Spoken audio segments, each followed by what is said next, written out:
Hello everyone, myself Dr. Ashish Moye, consultant surgeon. Today we are going to discuss a case of burn. So you can see here, these are the second degree burns and you can see a huge bleb which is called as blister. So generally this type of blisters are formed due to hot liquids and in medical term these are called as scalds. So this type of scald are usually caused by the hot liquids. Another causes of these blisters are of skin diseases, insect bite or any drug allergy can also form these types of blister, but the most commonest caused is the scald.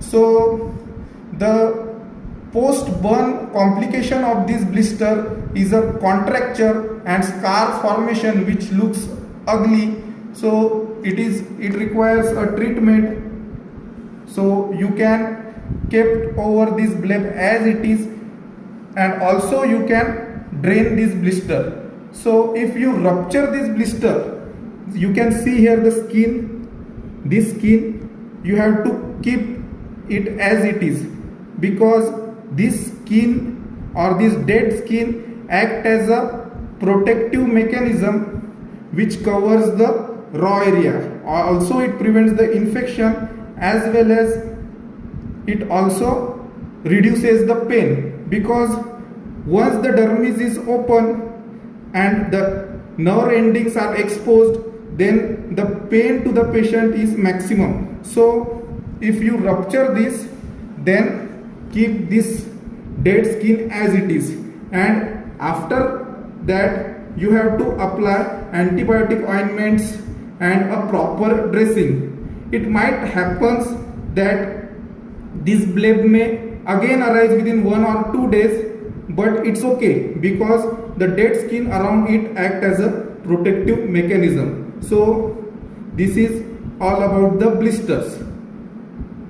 So what we are going to do, we are popping out the liquid from the blister.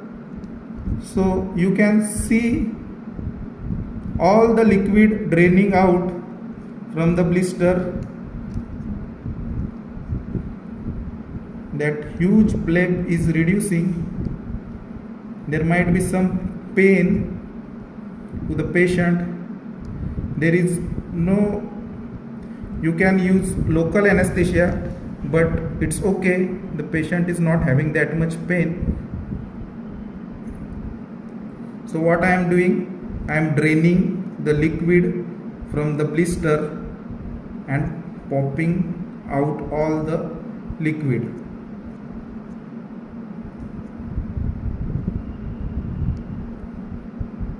You can see here I am keeping the outer layer of the skin as it is, which act as a protective mechanism to prevent the infection, as well as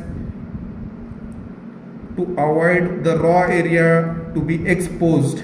If the raw area is exposed, then there is severe pain to patient. So to avoid that pain, we are keeping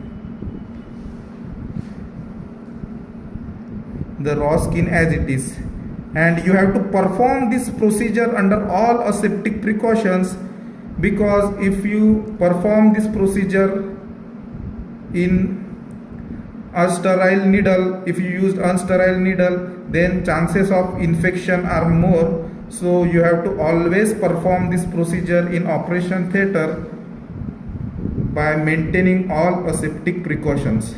So you can see here I have drained all the liquid from this blister, and the bleb vanishes completely, and you can see here that all the dead skin I have kept as it is on the blister, on the skin, to avoid infection and to expose the nerves.